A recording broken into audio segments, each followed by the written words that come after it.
Well, that's one way to get out of a job.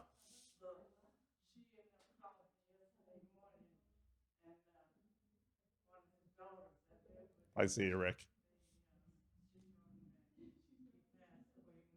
Oh, I'm sorry. I'm sorry. Well, we're on the internet, so I gotta open with prayer just for the show. So you guys are early. Nobody else is here yet. Yeah, I don't know where Corinne and Carmen, and Carol are. The folks will come in as it's their turn to be a little bit late. That's right. All right, let's open with prayer. Lord, we do thank you for this new day, and we do thank you for the chance to be together. And we ask that you would be with us as we continue our way through the book of Romans. Give us your wisdom, open the eyes of our heart, and help us to see you and see the world. So hear our prayer. In the name of Jesus, amen. All right. Okay, now we've been through Romans 1 and 2. And we'll do a little bit of review. Romans 1, often it's 1 through 8 or 16 is sort of considered an introduction. And then 1, usually 17 or 18 to the end of the chapter, talks about Gentiles. And Romans 2 talks about Jews if they violate the law, and we've talked a lot about that word law. They're no better than the Gentiles, although in 1 it talked about the suppression of knowledge of God and how they understood, how Paul was talking about God in that sense. And now we're going to,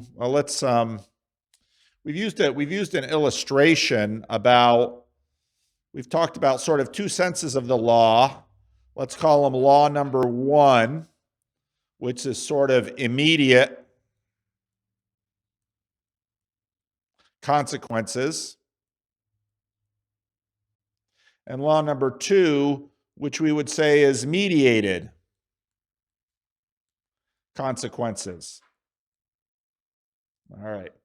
So I use the example of a stove, and a mother tells a child not to touch the oven because the oven is hot. And so the mother makes a rule, don't touch the oven or don't play with the stove. If the mother is making the rule, it's a mediated consequence. The mediated consequence is if you touch the stove, you're not going to get dessert after your meal, or I might send you to your room, or you might have to go on a timeout. So that's a mediated consequence. What might be an immediate consequence of the child touching the stove?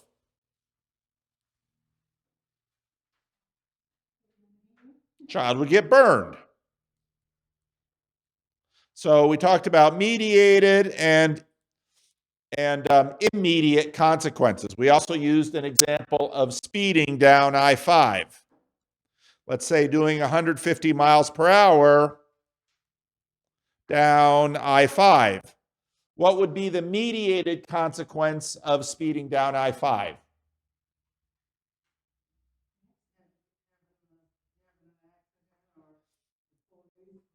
Okay, so the police, in that sense, getting a ticket would be the mediated consequence for speeding. The immediate consequence for speeding could be a crash. All right. Paul also made the point that you have God and the Jew and the Greek. Paul usually says a Greek, meaning someone other than a Jew. The Jew and the Greek both, in some ways, are under God and are responsible to God for their behaviors. And if the Greek is behaving better than the Jew, the Greek will receive the benefit and the Jew will receive the consequence. And this is both immediate and mediated. And that sets up the beginning of the third chapter, which is where we're going to start today. And he ended the second chapter with this discussion about circumcision. Why would he pick on circumcision as the difference between the Jew and the Greek?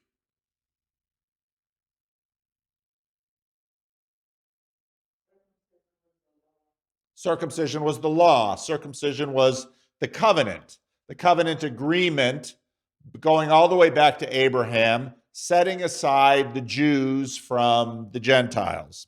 And so at the end of chapter 2, he finishes, circumcision is indeed of value if you obey the law, but if you break the law, your circumcision becomes uncircumcision.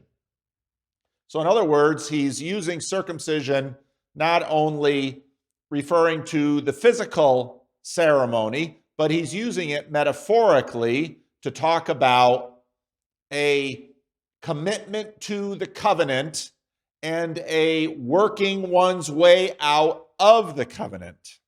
So if a man who is uncircumcised keeps the precepts of the law, will not his uncircumcision be regarded as a circumcision?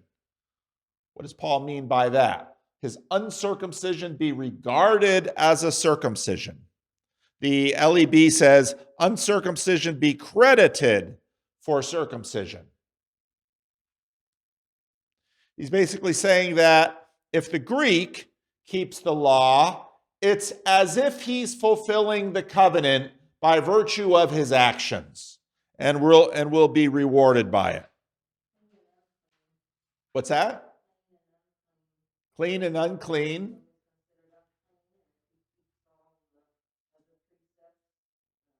It's like he's clean. Very good. Yep. Then those who are physically uncircumcised but keep the law will condemn you who have the written code but break the law. Okay? So one way to think about this again is the mediated and immediate. Even though the Greek doesn't have knowledge of law number 2, the mediated law, even if they keep the law that they've sort of inferred by looking at the immediated world, they will be blessed by it. For he is not a real Jew who is one outwardly, nor is true circumcision something external and physical. Okay. What Paul is saying here is that true circumcision, now that's connected with the covenant is all about keeping relationship with God. And we talked about immediate and immediate. And so both the Jew and the Greek stand in relationship with God. And if the Greek keeps the covenant, though the Greek does not have the covenant given through Moses, the Greek will receive the benefit of that keeping of the covenant. And the Jew who does not keep the covenant is in some ways worse than the Greek, because the Jew should have known better. In other words, the child who has felt how hot the stove is, maybe touched it lightly and realized I should not touch the stove, is in some ways better off than the child who has a mother who has given that child the rule, don't touch the stove, but the kid keeps playing with the stove. So in that way, the child without the mother is further ahead, and more obedient than the child with the mother who keeps playing with the stove. And that's the point that Paul is making here. For he is not a real Jew who is one outwardly, nor is true circumcision something external and physical. He is a Jew who is one inwardly, and real circumcision is a matter of the heart, spiritual, and not. Now, I have a problem with this word literal because I think it distracts us. Let's look at the NIV. No, a person is a Jew who is one inwardly, and circumcision is circumcision of the heart by the Spirit, not by the written code. The LEB says, but the Jew is one inwardly, and circumcision is of the heart by the Spirit, not by the letter, whose praise is not from people, but from God. Now, Paul has just brought in an internal, external dynamic into this. Let's talk about the corrupt cop.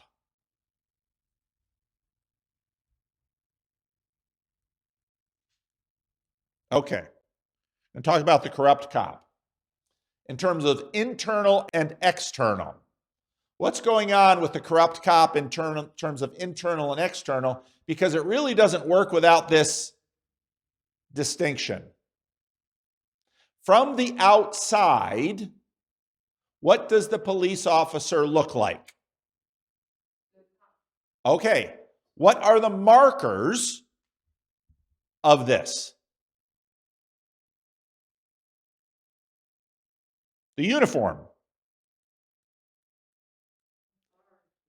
the badge, the gun, the police car.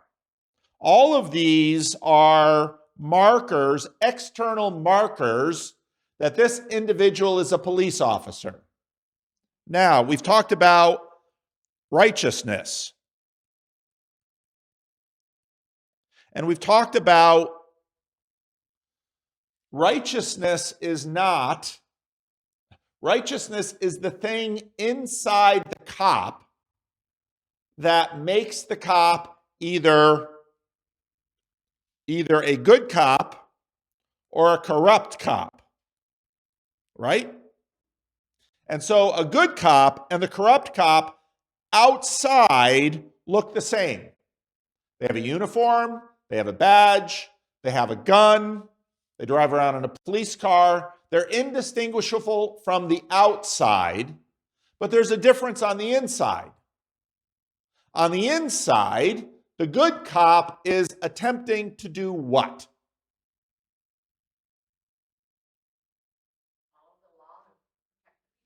Follow the law and protect the people and create a space of shalom, peace, goodness.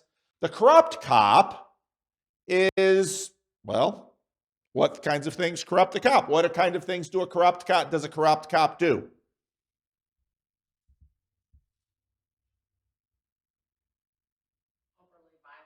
Overly violent, accept bribes, judge people according to, I like this person, I don't like that person. Might be racism, might be ambition, could be whole bunches of things. But that's the difference between the corrupt cop and the good cop. Now, verse 29 of chapter 2. A person is a Jew who is one inwardly, that's righteousness, and circumcision is circumcision of the heart by the Spirit, not by the written code. Such a person's praise is not from other people, but from God. Why would Paul say that? We see the external. How does God know the difference between a corrupt and a good cop? God looks at the heart. This is all where this language that we have comes from. God looks at the heart. The good cop has righteousness, dikaiosune. It's what makes the good cop good. The uniform doesn't make the cop good. The badge doesn't make the cop good. The gun doesn't make the cop good. The car doesn't make the cop good. Those are things we look at on the outside to say, can I trust this person? Now, hopefully there's a system around the uniform and the badge and the gun and the car that lends credibility. Lily before said the word authority. These are the issues we're looking at, okay? Now, this is important, what Paul is saying here. This is the last verse of chapter 2, because Paul is getting into a very long conversation in the Hebrew prophets. And that long conversation in the Hebrew prophets, let's say, is about true Israel. Okay. Part of the issue, when you have to use a word like true, you know that a problem has already developed. Because Israel, well, what does Israel mean? You can go all the way back to Jacob for this. What does Israel mean? Jacob wrestles with God, and at the end, God renames Jacob to be Israel. Israel is who wrestles with God. And we mentioned all the way back in chapter 1, when Paul is criticizing the Greek world, his criticism is that they have failed to wrestle with God. They have suppressed the knowledge of God. They have avoided God. They have failed to wrestle with God. And so that has led to the kinds of debaucheries in the vice list that Paul has in chapter 1. They've failed to wrestle with God. Now in chapter 2, Paul is basically saying Israel has had a problem too. Israel has externally had the covenant. We can look at that as, let's say, the 10 Commandments. Israel has had the temple and the sacrificial system. Israel has had all of this, but Israel has, and the symbolism of this has been circumcision, but Israel has not had a circumcision of the heart. Israel has not had the dikaiosune, the righteousness from the inside that makes the good cop good. Israel has, and you can know this because Israel has not kept the covenant. And this is a long conversation in the Hebrew prophets about true Israel. You find it in Ezekiel. Ezekiel has this vision of the temple, and the temple is corrupt. It's all full of images and unclean things. And God is saying, Israel has not been true Israel. And so at the end of chapter 2, Paul lays down a devastating argument. He is a Jew who is one inwardly, and real circumcision is a matter of the heart, spiritual, and not by the written code. Such a person's praise comes not from other people, but from God. Now, this sets up a problem. This sets up a few problems. What is the dilemma of the crooked cop? You are in trouble. You see a police car. You see someone in that car with a uniform, and you say, oh, good, help is on the way. Only when you begin to talk to the cop and he begins saying things to you that are not appropriate to the law, you begin to recognize, I'm now in more trouble than when I stopped the guy. That's the dilemma of the crooked cop. And this is what Paul is saying about the Jews. And this is not a new thing that Paul is saying. because Paul himself is a Jew. Paul is saying this because he has read the Old Testament.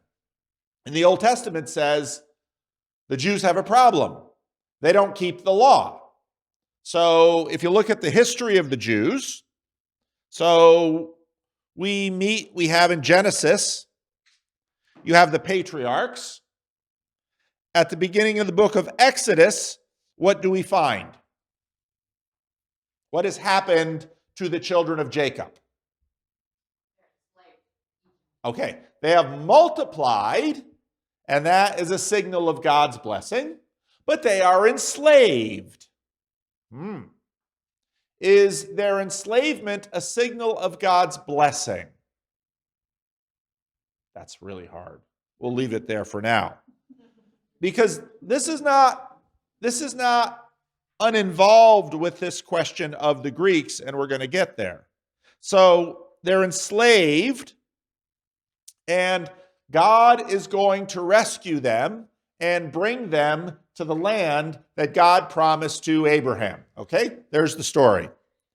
And so God rescues them with power from the hand of Pharaoh, and he brings them out into the desert. And this is what usually happens with Bible readers. You say, oh, I want to read the Bible for whatever reason. So where should I start? Well, I always start books at the beginning. So they start reading the book of Genesis. They have all the first 11 chapters. Well, there's kind of interesting stories. Creation and Cain and Abel and the Garden of Eden and the flood and the Tower of Babel. Lots of sort of stock cultural things. Oh, this is why I decided to read the Bible, because I wanted to learn about all this stuff that you hear about. Then you get to chapter 11 and you meet Abram and Sarah. And well, that's kind of an interesting story. And wanting a son and Ishmael and Hagar and then Isaac and then Isaac with Jacob and Esau. And then Jacob has 12 sons and Dinah's daughter and Joseph. And wow, what a book Genesis was. That was amazing. Oh, all right, Exodus, let's go. Oh, our characters are in Egypt. And they're enslaved, and Pharaoh is mean, and God wants to rescue them. And Moses is a would-be rescuer, but no, that's not his time. And then God calls him. And then, oh, plagues, and let my people go, and out through the Red Sea, and Sinai, and the desert, and the Ten Commandments. Like, oh, this is all the Hollywood stuff that they made movies of in the 50s. Greatest stories. And then after chapter 20, things start getting really boring. You got all these rules. And then, okay, you want to build a tabernacle, but don't you think they're overdoing the detail on the tabernacle? And then, right away, this desert wandering stuff is a problem. And it's not going well. Okay. And in many ways, after Exodus, you've got Judges, you've got Numbers and Leviticus. Oh, more laws. Numbers has some interesting stories. Deuteronomy's a few little stories, but again, more of that law. Then you get to Judges, and it's a little more interesting at first. You've got Jericho and Ai, and then it gets weird for a while too, just a lot of lists and details. And then you have Judges. Oh, Samson and cool stories there. And then you get Samuel, 1st and 2nd Samuel, and you get David, and you get the story of Israel laid out. And then it gets kind of weird and in Kings, and you've got Elijah and Elisha, but then it all sort of starts falling apart. And it starts falling apart because of this covenant. And that's when you begin to understand the purpose of Exodus, Leviticus, and Deuteronomy, because God sets a covenant with his people. And at the end of Deuteronomy, God says, look, if you keep the covenant, you'll be blessed. If you fail the covenant, you'll be cursed. Here's the situation. And the story is sometimes Israel keeps the covenant and they're blessed. Sometimes Israel fails the covenant and they're cursed. But for the most part, Israel can't keep the covenant And then you have this exile, and the temple is destroyed, and Israel has to ask herself the question, why the calamity? And what's the answer to the question? Why did everything come apart? They didn't keep the law. They didn't keep the law. Now, this is in keeping with chapters 1 and 2. Keep the law. Don't touch the stove. Don't speed. Don't steal from your neighbor. Don't commit adultery. Don't bear false witness. Keep the law. It'll go well. Violate the law, you'll be punished. But now remember, all the way back to the beginning, what we've been talking about, you've got, in a sense, law number 1 and law number 2. You've got the immediate law of the created order, and you have the mediated law. Israel failed both the mediated law, which is the covenant, and the immediate law. God kept saying things like, if you violate the covenant, the land will vomit you out. That's a weird way to talk, isn't it? The land will vomit you out. Well, when did the land vomit Israel out? Taken into exile. You say, well, that's kind of metaphorical. Yeah, it is. Because, the land wasn't a huge mouth and it spewed them all the way to Babylon. But that's basically how language works. The land will vomit you out. It's not a physical description of the exile, but it certainly is a description of fulfillment of the warning by God. So Paul then comes to the beginning of chapter 3 with a question. And it's a question we have to sort of wrestle with. Then what advantage has the Jew? What advantage has the Jew? Or what value the circumcision? And this isn't a new question. And this isn't an old question. I was just listening to a podcast this morning, and none of the 3 people on the podcast, 2 of them identify as atheists, 2 identified as being rather anti-Christian. But one of them said, I don't know the story of the other one of them said, I was raised Catholic, and I certainly don't want to go back there again. Wonder why? I don't know. That's all he said. I don't know his story. Often when I talk to people on the internet, I dig into those stories a little bit. And, those stories can go different ways. I was raised Catholic, and the church was full of hypocrites, and I was treated poorly, and it's a big scam. Or I was raised Catholic, and I kind of liked the church, and, it was kind of boring. I didn't understand it, but nobody molested me, and everybody seemed to treat each other fairly well, but it just didn't pan out for me. Those are 2 very different stories. And they're in some ways in this issue of what advantage has the Jew? Because at least for the Greek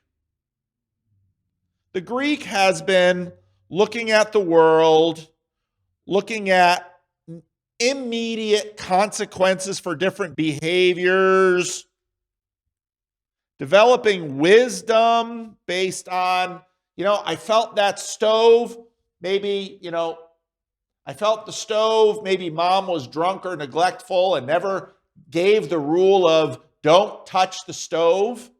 Or maybe mom was drunk and neglectful, and so I had to grow up cooking for myself. And so I learned about heat and I learned about the stove and I made it. Whereas the child who was rebellious and the mother said, don't touch the stove, all that kid wanted to do is play with the stove. So the question that is asked here, what advantage has the Jew, or what value of circumcision, is a difficult one. Now part of, we're going to find this with Paul often, is that Paul often weaves rhetorical questions or the questions and answers of his contemporary interlocutors or his contemporary rivals within the text, and the ancient Greek text has no quotation marks. And so we see, I think, pretty clearly here that verse 31 is a rhetorical question. And that's important for sort of figuring out this next section. Where are the rhetorical questions and where are Paul's answers? So, what advantage has the Jew? Because in some ways, if the child has a rule, well, let me say it this way. So doing 150 up I-5. Let's say that there is no speed limit on I-5. Is that a good thing or a bad thing? Why?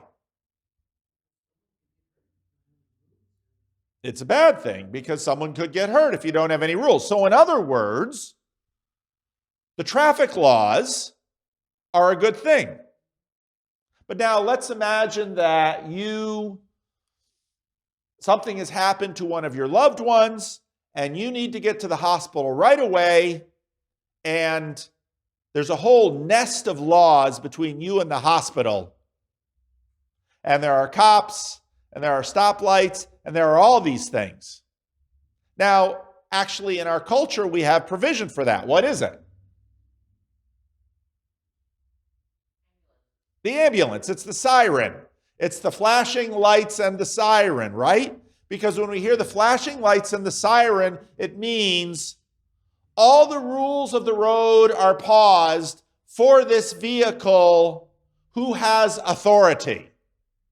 Now again, they might not be exercising authority in a good way. Could be the cop is a little corrupt and saying, the donut shop closes at 10. I want to get there. Puts on the lights and the siren and speeds through town to get to the donut shop before it closes. That would be a corrupt use of the lights and the siren. But you see the dynamics here. On one hand, someone might say, for certain people, they don't really need a speed limit on I-5. They're competent drivers. They know their vehicle. They can manage things quite well. But generally speaking, what you need for the society, a speed limit's a good idea. Why? Does it mean that a NASCAR race car driver can't drive down I-5 at 150 miles an hour without any trouble? No. A NASCAR driver can very easily travel from Sacramento to Los Angeles on I-5 way over the speed limit with no problem at all. In fact, for a NASCAR driver, that's a piece of cake. There's no big turns. But wait a minute. I-5 isn't just for one NASCAR driver to set a speed record from Sacramento to Los Angeles. I-5 from Sacramento to Los Angeles is full of trucks, 18-year-olds, 80-year-olds, people who are a little shaky behind the wheel. There's a lot of reasons to say, no, we're going to have a speed limit. And we're going to have radar traps. And we're going to have cops pulling trucks, and we're going to have weigh stations for cops so that the trucks aren't too heavy and damage the road, yada, yada, yada, all of these things. In other words, Paul says here, What advantage has the Jew? Much in every way, Paul says. To begin with, the Jews are entrusted with the oracles of God. All right. Now again, I'm talking about law number 1 and law number 2. Law number 2 is mediated. Law number 1 is immediate. Everyone understand the distinction? Law number 1 is burning by the hot stove. Law number 1 is crashing on the side of the highway. It's built into the context. Law number 2 is mediated. What is the mediator in every instance of law number 2?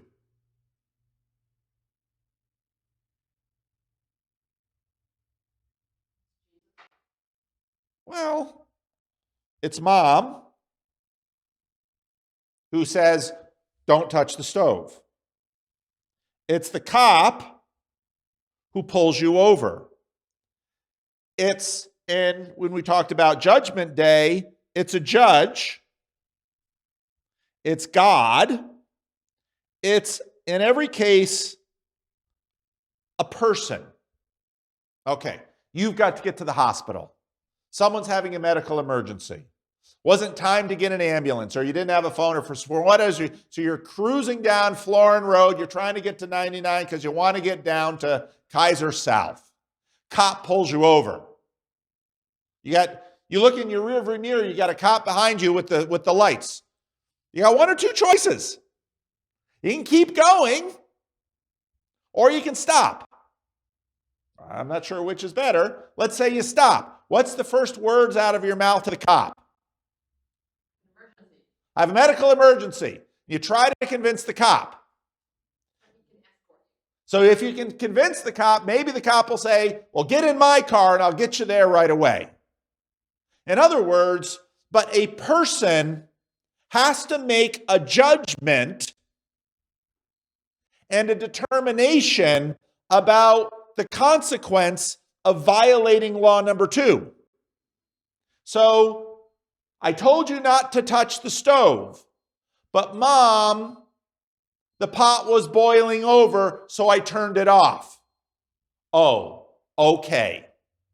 It's a mediated judgment, and it's mediated for an outcome that hopefully both parties are in agreement with. Life is worth preserving. A medical emergency is sufficient grounds for suspending the rules of the road.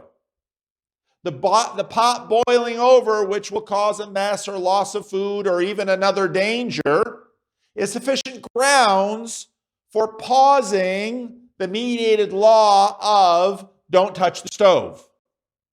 All right?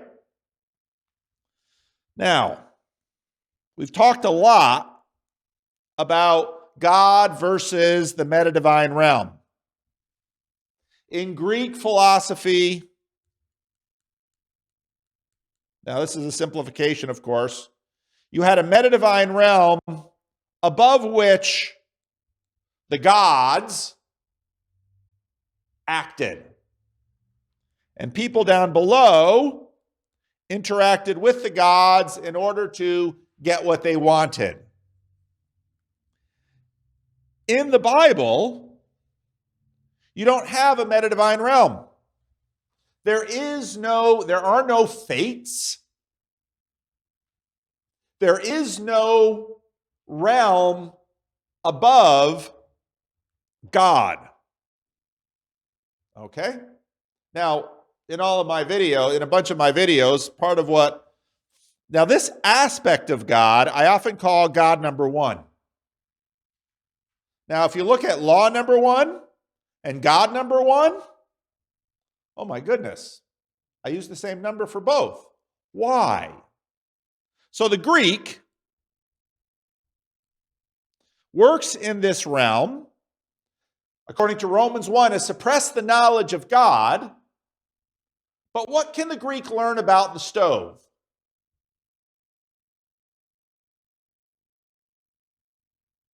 Better be careful with it. It's dangerous. Be careful with fire. Don't stick your hand in the fire.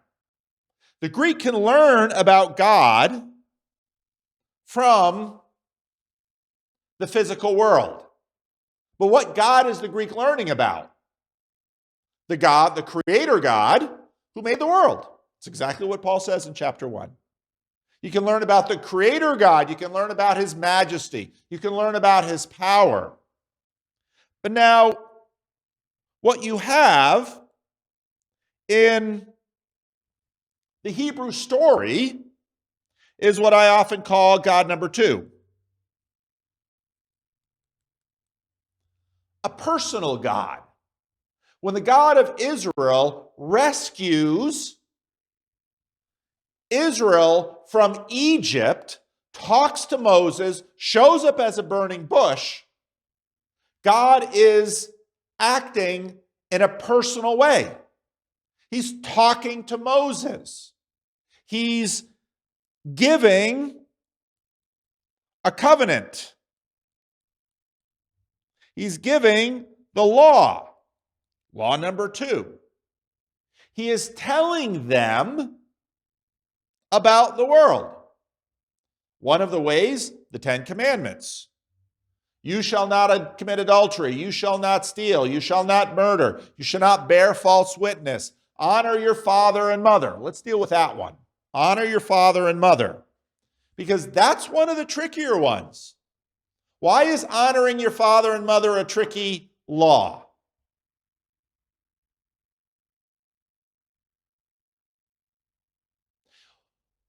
Notice that the commandment is honor.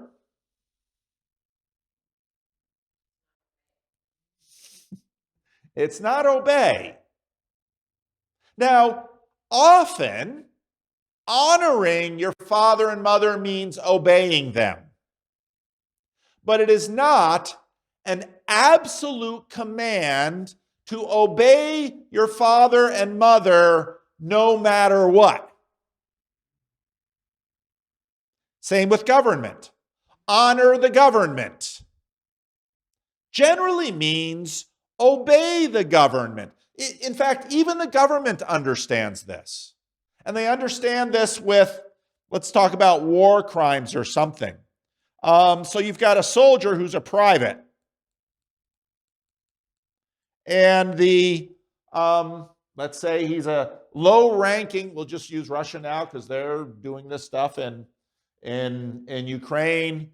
And the colonel or the lieutenant says to the lower-ranking officer, shell that hospital into oblivion. Excuse me? Yeah, I want you to use your artillery piece and I want you to destroy that hospital in Mariupol. And let's say, okay, after a whole series of events, there's a trial. And they're going to look at the shelling of this hospital in Mariupol.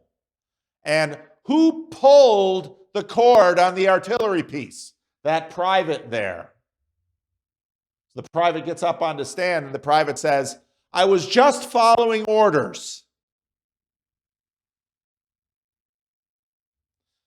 Even in courts, they say, you're supposed to honor the chain of command.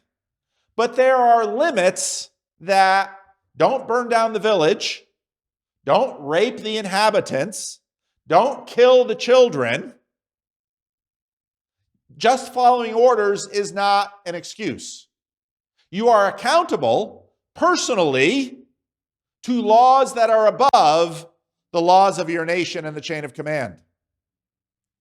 So the question is, there's a certain jeopardy that comes to Israel by virtue of God's election of her. What is that jeopardy?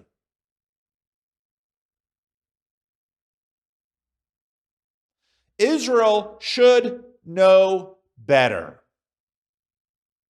And this is always sort of a strange jeopardy, because someone who only knows God by virtue of the physical world knows less than someone who knows God by virtue of the law. Hey, Pete. Oh, you're going to sit down, or you need somebody?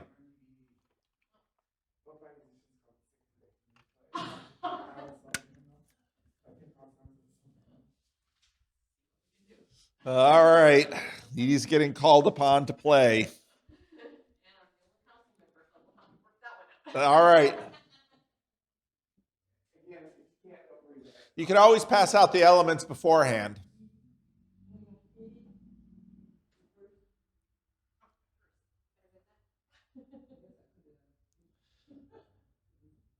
So in a sense, so let's say you have a kid in school, and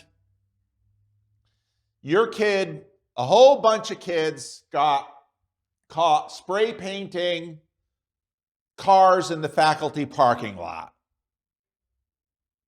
And you get a phone call from the principal. Could you come down to the school? Yes. Come down to the school. Your son was caught with a whole group of his friends spray painting cars in the parking lot. And your son's defense to you is, well, my friend, let's call him Frank. My friend Frank was doing it, and he told me to do it. As a mother, what are you going to say? I don't care whether or not Frank told you to do it. You're my son. I didn't raise you that way. You know better. Frank is held, or your son is held to a higher standard than Frank. Now, you might know some of Frank's story. Maybe Frank's being raised by a single mother who has a drug problem, and he suffered from neglect, and he was raised in the streets, and on some level, you know, Frank has a lot of trouble. And so when Frank got into trouble, spray painting parking lots in the faculty, spray painting cars in the faculty parking lot, Frank shouldn't have done that. But everything you know about Frank says, I'm not real surprised. Okay? He's going to have to face the consequences. But given the fact that who knows where his father is, his mother has a drug problem, he's been in and out of trouble, he's had a tough life. But you, my son, I raised you right. I taught you right from wrong. I showed you the proper way. And when Frank said, let's take this spray paint and go spray paint cars in the faculty parking lot, you should have said no, at least minimally, and even better said, you know what, Frank? I don't think that's a good idea. You're not going to help yourself with this little stunt. It's not going to end well. I mean, if you're Frank's friend, you should tell him that. But you, my son, who knows right from wrong, you are beyond excuse. And this is exactly what Paul is talking about with respect to the circumcision. You're my son. My name is on you. You should know better. And so that sets us up into this question of, is it better to be raised by someone who teaches them right from wrong, or better to not be so because the person raised is held to a higher standard? And probably even the principal, when they brought them all into the principal's office, looked at Frank and said, even if we didn't have the security camera footage, you would have been on the list of regular suspects. Fair or unfair, probably the case. But you? I know your mother. I know your father. I know your siblings. You Well, you know, it's worse for you because you knew better. That's kind of the argument that Paul is making here. So, what advantage has the Jew? In every way, the Jews are entrusted with the oracles of God. The Jews were raised right. They were given the law. So when the Jews violate the law given to them by Moses, in some ways, the Jews, because they're held to a higher standard, are in some ways punished more severely. And this is tied up in the story of Israel as well. They are chosen both for special treatment and therefore, in some ways, for special consequence. Why? Now, the principal might then say to your child who got caught, I am going to make an example of you. Now, that connects up with the Jews because, in a sense, their election elected them both for being raised in a better home, but also as an example to the world about violating the mediated law.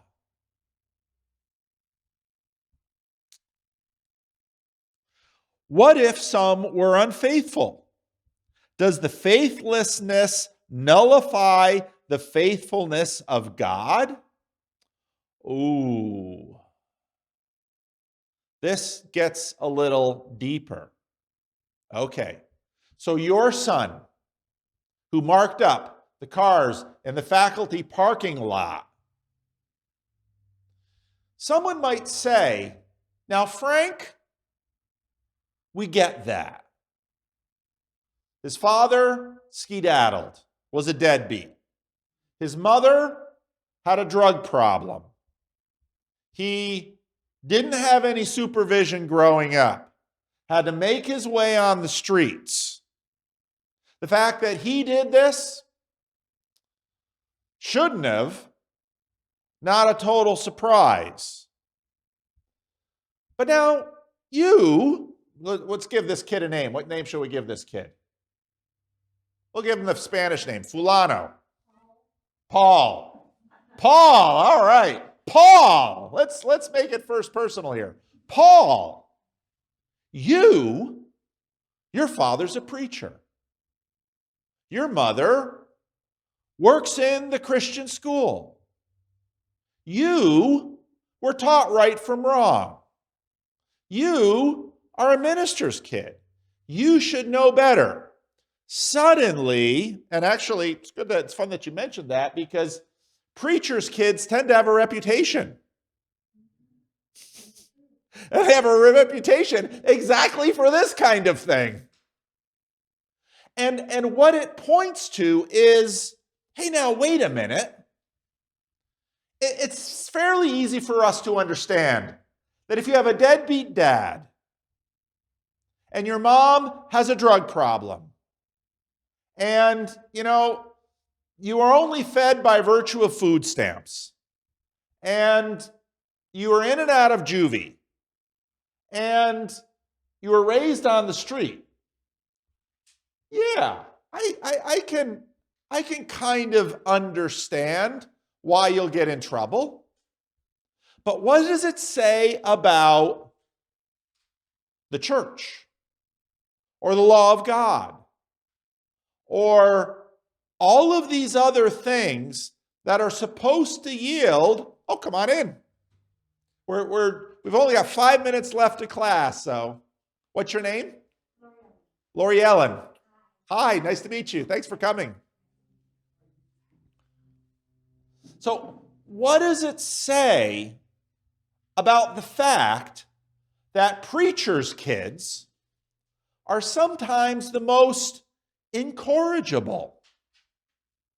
What does that say about the church? What does that say about the Bible? What does that say about the law? Because here's the funny thing. Now, maybe you have 3 kids, and all 3 kids you told them, don't play with the stove. But let's say Paul, Ruth, and Lori. So those are, let's say Stan and Barb. So Stan and Barb are the parents. Ruth is the oldest. Paul is the middle child. Lori is the youngest. I'm going to take some liberties with the characters themselves in this, in case my mother and sisters are watching. But let's say Ruth is the dutiful child, and all Barb had to say to Ruth was, don't touch the stove. And Ruth would never touch the stove. And let's say Lori was the youngest child. She was the apple of their eye, and Lori said, Lori, don't touch the stove. And if you say it in a little stern voice, Lori, yeah, okay, I'm not going to touch the stove. So Ruth and Lori are very good. But that middle child, don't touch the stove. That gets his wheels thinking. Oh, maybe mom's telling me not to touch the stove because the stove is fun. Maybe mom's holding out on me. And so every time mom isn't looking, what's on my mind? Just because mom said, don't touch the stove, suddenly, all I can think about is the stove. Now, actually, there's a very famous story about this by Augustine, who was a church father, that wrote about a bunch of pears. There were some pears in a field, and there was someone else's field, and Augustine and his friends went and stole the pears. And he reflects on this in a book called Confessions, because he's going back over his life and thinking about himself. It's one ancient work of psychology. And he thought about the pears, and he said, they weren't particularly good pears. We weren't hungry for pears. In fact, after we stole the pears, we fed them to pigs. So we didn't even want the pears. What was it about the pears that drove us to steal them? They were forbidden fruit. Oh, now we're really tying some stories together. Someone told me not to touch the pears. Something inside of me, once I heard not to do it, I wanted them. Why? Oh, there's a complicated question. But this is what we're wrestling with now, in that, well, was it good to be a Jew when God gave the covenant and the law? Because the Jews were held to a higher standard. They said, you shall have no other gods before me. Out there in the rest of the world, they had all sorts of gods, and they did whatever, and they could pursue and satisfy their appetites. But the Jews, no, you're held to a stricter standard. Well, maybe I want to be treated like everyone else. Really? So back to the previous story. Oh, so Paul, you who are raised in my house, and Frank, you who were not raised by the deadbeat dad who skedaddled, not raised by the mother who had the drug problem, would you rather have grown up in that house? Well, what do you mean? Well, every day when you woke up in my house, mom said, good morning. Here's breakfast. Here's your clothing for school. Here's your lunchbox. Here's your thermos. Did you get your homework done? Frank's mom never asked about the homework. Did you get your homework done?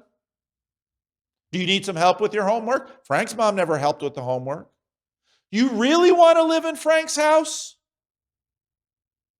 Oh. Well, why don't you go try it for a few days? See how you like it. See how you like opening the fridge and there's nothing in there, and having to go get food on your own, etc., etc., etc. So next week, we'll talk about that. And we're also going to talk about an even more difficult question. Well, if God gave special treatment to the Jews, why didn't God give special treatment to everyone? That's a lot harder question, and we'll talk about that next week. So, all right, let me close in prayer. Lord, we thank you for the book of Romans that teaches us and raises difficult questions for us. And we ask, Lord, that you would be with us as we wrestle with these questions. And we ask, Lord, that you would give us wisdom. So be with us this week, Lord, and give us your peace. This we ask in the name of Jesus. Amen.